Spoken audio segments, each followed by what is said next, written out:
Berbahagia anak-anak dalam komuni pertama pada hari ini. Orang yang siap melayani biasanya memiliki sikap kerendahan hati dan kesediaan untuk mengutamakan kebutuhan orang lain di atas kepentingan dirinya sendiri. Teladan nyata yang ditunjukkan Yesus tentang hal ini dapat kita jumpai dalam Injil Yohanes bab 13, di mana Yesus membasuh kaki para muridnya.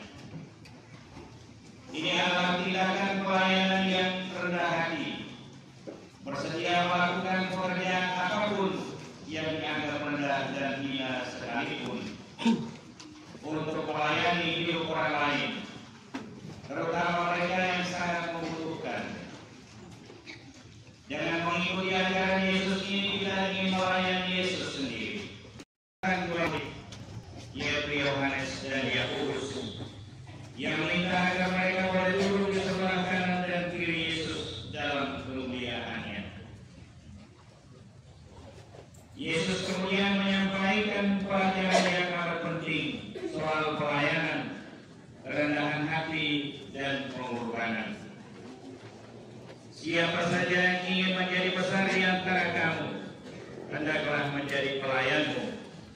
Dan siapa yang ingin menjadi yang pertama di antara kamu, hendaklah ia menjadi hamba untuk semuanya.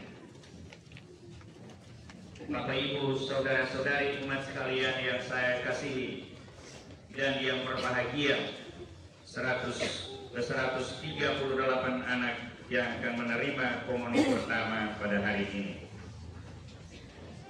Sabda Tuhan hari ini bermaksud mendidik para muridnya agar dalam hidup mereka lebih mengutamakan pelayanan, bukan status, bukan kekuasaan, bukan pula kehormatan. Ini merupakan pembalikan dari siapapun yang sering berambisi untuk menjadi yang terkemuka. Yesus menegaskan bahwa jalan menuju kemuliaan dalam kerajaan Allah adalah jalan pengorbanan, jalan salib. Hal itu telah dicontohkan Yesus dengan jalan salib yang dilaluinya. Anak manusia datang bukan untuk dilayani, melainkan untuk melayani dan untuk memberikan nyawanya menjadi tebusan bagi banyak orang. Jika hari ini ke-138 anak yang akan menerima komuni pertama pada hari ini, juga mereka ingin menerima tubuh Tuhan yang karena cintanya kepada manusia telah rela mengorbankan dirinya sendiri. Ia tidak peduli dengan hidupnya, tetapi ia ingin untuk membahagiakan semua orang yang dikasihinya. Jika dalam lagu awal tadi kita menyanyi, biarkanlah anak-anak itu datang kepadaku, hari ini juga sebenarnya Yesus ingin menegur kita. Jangan menghalang-halangi mereka untuk datang kepadaku. Sebab anak-anak seperti mereka inilah yang mempunyai kerajaan Allah. Kebesaran sejati datang dari pengorbanan diri, melayani orang lain dalam ketulusan hati. Kebesaran justru datang dalam semangat melayani, bukan dalam semangat dilayani. Sabda Yesus hari ini juga langsung mengingatkan para murid pada peristiwa salib.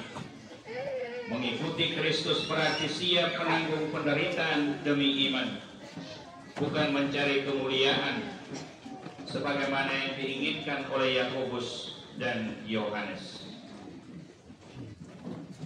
Setiap murid atau pengikut Kristus harus sampai pada pemahaman ini. Kita pun akan ikut bersama Yesus mengalami kemuliaan seperti yang telah dijanjikannya kepada kita.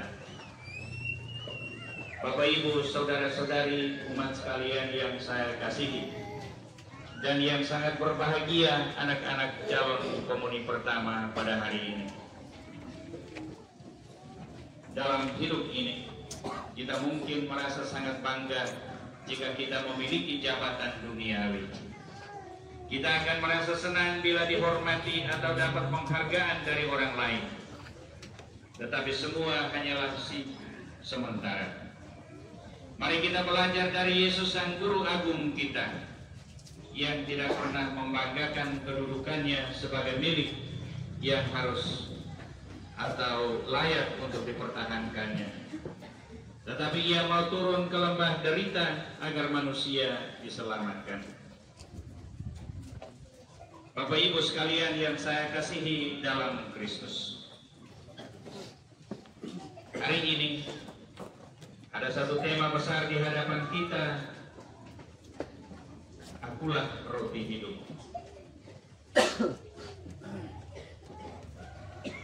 Jika kita baca dalam Injil Matius bab 6,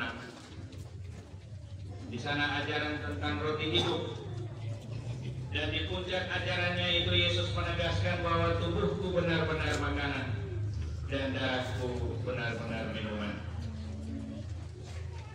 Banyak murid yang merasa tergoncang imannya dan pergi meninggalkan Yesus, karena mereka berkata, perkataan ini sangat keras. Siapa yang dapat menahannya?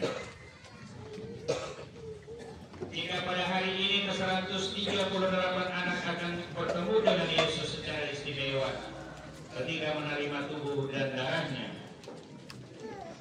jangan sampai nanti membuat adik-adik sekalian pada satu ketika berkata bahwa apa yang kami terima ini tidak ada apa-apanya. Tidak ingat bahwa Yesus sendiri telah memberikan dirinya, tubuh dan darahnya sebagai tebusan bagi kita semua. Tuhan Yesus juga dengan memberikan tubuh dan darahnya adalah merupakan jaminan kehidupan abadi bagi kita. Dan tidak ada jaminan kehidupan abadi yang lain selain tubuh dan darahnya. Dalam konteks ini, roti bukan saja makanan yang memuaskan rasa lapar fisik, tetapi juga simbol dari kebutuhan rohani kita yang sangat mendalam. Ketika Yesus mengatakan bahwa Dia adalah roti hidup, Dia mengundang kita semua untuk mengalami kehidupan yang penuh dan kekal melalui hubungan dengannya. Seperti roti yang diberikan dan memberi kita energi dan kekuatan fisik, Yesus adalah sumber kehidupan sejati yang memberi kita kekuatan dan kepuasan rohani. Dia bukan hanya sekedar makanan, tetapi keselamatan dan hidup yang abadi. Kita merasa kosong atau tidak puas,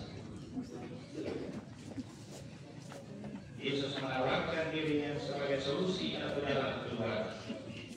Dia memenuhi kekosongan yang ada dalam hati kita.